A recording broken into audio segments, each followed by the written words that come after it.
We wanted Imperius to look a little different in this expansion than we wanted in the first game. He definitely has undergone some damage. The Heaven's Gate absolutely collapsed on him. So his armor, we want to progress in the sense that it had all this wear and tear, all this damage. That was one thing we were playing off of, and we were playing off of how his personality was reflected in his armor. And we wanted that to echo the thematic truth, that Valor had turned to wrath, and that there was more math going on inside that suit of armor than just, the power of evil itself, is that his whole being was really turning and transforming. What is the shocking truth of Imperius turning into a villain, causing the heavens to close their gates by Diablo 4? Imperius's Wrath arc was originally a storyline that was built up so heavily it had its own standalone one-off anime short story. And while we see a prideful Imperius square off against the Lord of Terror, only to be easily defeated by his own hubris, it was later confirmed by the developers that this was not the original intended end of Imperius's Wrath arc, but instead more fuel for his fire. But who was Imperius's intended victim then? In this video, I intend to explore the confirmed, untold truth of Imperius's wrath and the devastating consequences for the heavens and sanctuary possibly to come in Diablo 4. But to do so, we need to go back to the beginning. There's a painting that initially ignited some people's imagination. That was this painting of Imperius with bloodied gauntlets. His eyes would slant inward. He'd get much more of a sinister look on his face. We didn't have a lot of time to accomplish it, but we definitely wanted to suggest that it was going to start happening.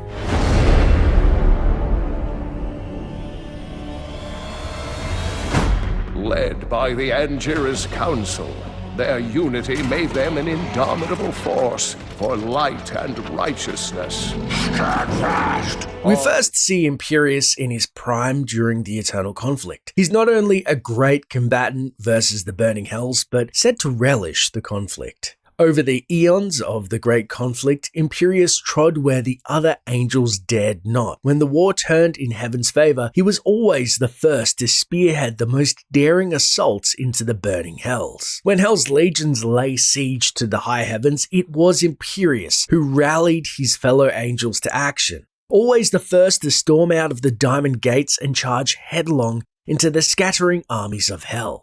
It's written that in one of Imperius's invasions of hell, Solarian, his spear, forged by Imperius in the heart of a dying star, felled so many demons that there were rivers of blood that flowed throughout the 7 realms of the great evils. By Imperius's own account, he and Tyrael saved each other's life on the battlefield countless times. However, as harmony was the strength of the high heavens and the Angira's council, Diablo sought to sow dissonance between them. The Lord of Terror exacted his scheme during one such conflict, luring Imperius into a 1v1 and stoking the fires of his rage. As the council knew that Diablo was a greater prize alive than dead, they forbade Imperius from slaying his old enemy. Are you prepared to face me alone, Imperius?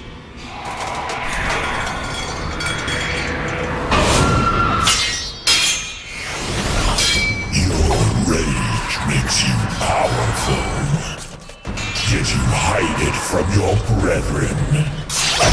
However, Imperius was having none of it and was far too seeped in the pools of wrath and delivered the final coup de grace, much to Diablo's delight and the chagrin of his fellow angels, as he had unwittingly set himself down a dark and tragic path away from the light and into the dark pools of wrath.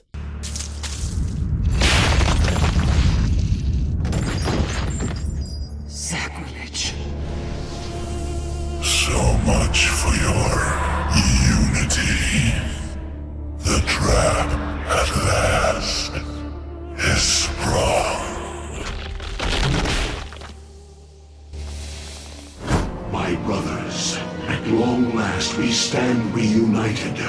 The Infernal Gate has been prepared, and the time of our final victory is at hand.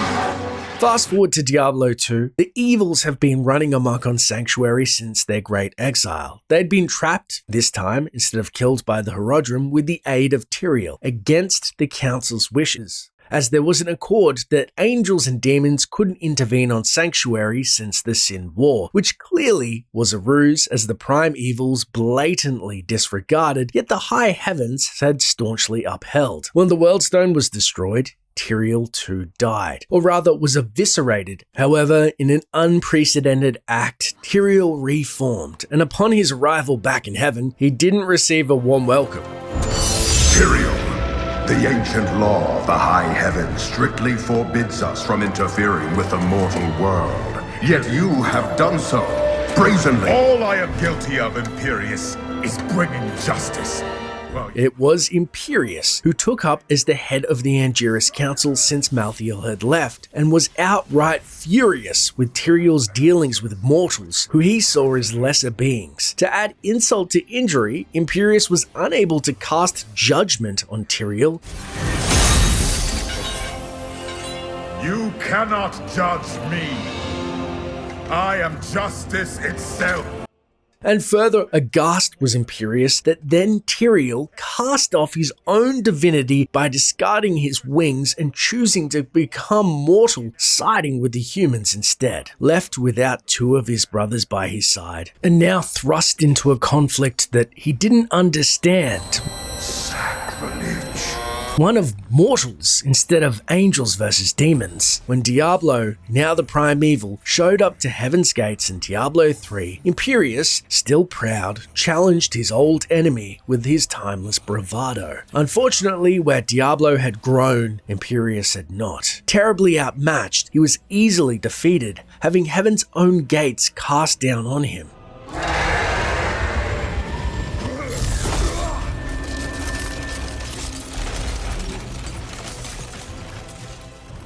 Crumbling his once golden and untouched armor, and probably too his ego. When the Nephilim then show up to help, Imperius' pride was as wounded as he. Instead of welcoming the Nephilim, he threatens them. And although the prime evil was defeated by the Nephilim, Imperius was embittered at his own defeat and the heavy losses that had been wrought on the high heavens, turning to humans to save the day. Forevermore, we shall stand together, angels and men, in the light of this glorious new dawn. I cannot destroy the stone, nor allow its evil to remain within the heavens. Left to lick his wounds, his injury was further compounded in Reaper of Souls. His own brother, Malthael, the former aspect of wisdom and now the Archangel of Death, was killing the inhabitants of Sanctuary wholesale. But that wasn't what upset Imperius. Malthael's own Reapers attacked the Pandemonium Gate in heaven, seeking to prevent the Nephilim from following Malthael into Pandemonium. In the aftermath of the fight, Imperius appeared and was shocked that Malthael would dare attack his former brethren. That Malthael attacked his own kind shook Imperius far more than the genocidal Reapers on Sanctuary prior to this. When confronted by the Nephilim, Imperius did not care whether Malthael wanted to destroy humanity, but he knew he had to be stopped since, according to the Archangel of Valor, Malthael had grown sick and must be put down for his own sake. Imperius, however, didn't have the heart to make such a move and knew that the task would fall upon the Nephilim. Before departing, Imperius warned the Nephilim that even if Malthael was stopped, he wouldn't thank them. And so Imperius was left helpless once again as he watched at the end of Reaper of Souls his brother Malthael, who he deeply respected, being destroyed by the Nephilim. Tyrael on his hands and knees in astonishment of his favored new allies. But that was not the original story of Reaper of Souls. But within him beats a mortal heart that will one day be tempted to corruption. On that day, will he have the strength to resist, or will he be our doom?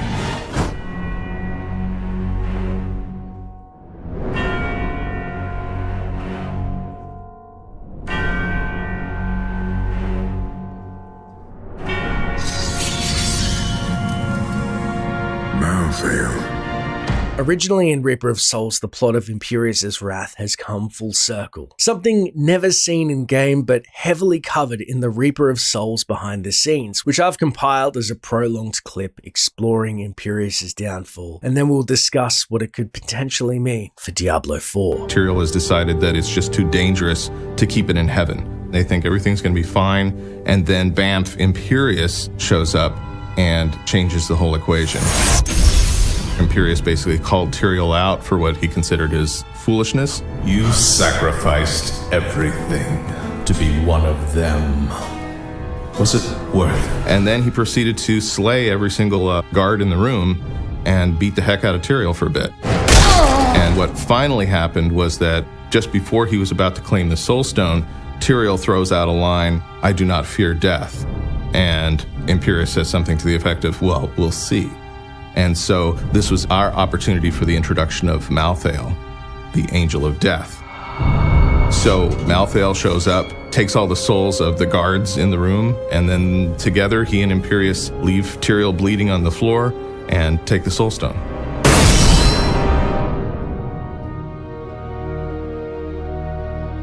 We started out was sort of a brother against brother idea. You know, you had Tyrael and Imperius, two awesome characters that had all this back history.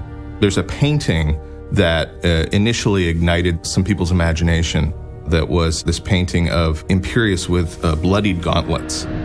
And it's just a very arresting idea. We started to think about, well, you know, Imperius is going to come for the Black Soul Stone. That's the mechanic that we're going for with the plot. But what if he also takes some time to really exact vengeance on Tyrael, who he considers to be a traitor? You know, this is the angel that ripped off his wings and joined the mortals. And so it just seemed natural that Imperius would take a moment to really relish in Tyrael's demise. We did want to almost kill Tyrael or make him to the point where he was almost dead. And most of the cinematics or the storyboards at that point contained an enormous amount of blood that was going to be included in the cinematic. He was going to be bleeding, possibly from his nose or even his mouth or other parts of scrapes or cuts on his skin. We need to make that not only look as realistic as possible, but also blend into the performance that we were trying to get from the character, an emotional performance that was going to be very, very hard to maintain. From a technical standpoint, we looked at doing the blood in a couple different ways. We could involve the effects team and do it as a fluid sim splashing onto the metal, but there's a lot of computation to this. There's a lot of iteration time that's lost. But in that instance, I think it created the right level of emotionality that we were seeking. There was an idea that we had that we were very fond of, that when Imperius reaches out to claim the Soul Stone, when he touches it, you would see the hint of a transformation. The idea is that it would be very dark, he would be largely a silhouette, and as he touched it, that silhouette, all the points on his helmet would just elongate slightly. So some spiky things coming out from the shoulders, and then the face or the helmet started to deform. Sort of much more demonic looking. His eyes would slant inward. He'd get much more of a sinister look on his face. We didn't have a lot of time to accomplish it, but we definitely wanted to suggest that it was going to start happening. One of the challenges that we had to deal with was, why doesn't Imperius just kill Tyrael? That was a question that just kind of kept popping up. He can't kill Tyrael. We need Tyrael in the story. Tyrael's a very important character in the universe. It was something that we just danced with for a long time. Brother, why? The dream continues to haunt me, old friend. Clearly, Imperius was intended to be a villain, and it's easy to see throughout his arc how his lack of control of his own allies in the eternal conflict was driving him to resent his brethren, namely Tyrael, enough to pummel him nearly to death and be egotistical enough to believe he could solely contain all the evils within himself and possibly destroy humanity despite the Angiris Council's protests. But as stated in the behind the scenes, they weren't ready to kill Tyrael, and Malthael made more sense as he only hunted demons so he would spare Tyrael initially. But what does this mean for Imperius in the future? In Diablo games, cut storylines have been moved forward since the original Diablo, having cut the story of Andariel that we saw bump to Diablo 2, or Iswal the Angel from Diablo 1 to 2 and then 3 and more. So I posit that the last time we saw Imperius and Tyrael together, they're staring at an overpowered Nephilim. Like Odyssean, who gave his life, as his power nearly tore Sanctuary in twine, will this Nephilim too blow up, become too powerful? What would Imperius be thinking? Would he try and attack them? I believe he probably retains his wrathful ways and doesn't see the glass half full as Tyrael does, but instead sees only heaven's doom as Tyrael predicted. Perhaps the Nephilim goes supernova. Perhaps Tyrael tries to stop Imperius from lunging at them. Or perhaps Imperius quietly has had enough of Tyrael. As Imperius' own lieutenant said of Tyrael in the book Storm of Light, an angel without wings is like a caged bird with clipped feathers that cannot fly. Perhaps we should put you in a cage. There are several factors that suggest Tyrael may die in Diablo 4, and Imperius looks like a prime suspect. But even if he doesn't, we now know exactly what he is capable of and what the developers had intended for his Wrath arc, which is clearly not over yet. It's no wonder, at the very least, heaven is closed, and I get the feeling we're going to see Imperius' true colors come Diablo 4. But what do you think? Would you like to see Imperius go ballistic? Let me know in the comments below. Please make sure to smash the like button and subscribe, plus hit the notification bell. It helps the channel out immensely. Also, we have a Discord for anyone wanting to party up in Diablo 4, which is linked in the description, with over 380 members to date. Thanks for watching, and until next time, Traveler.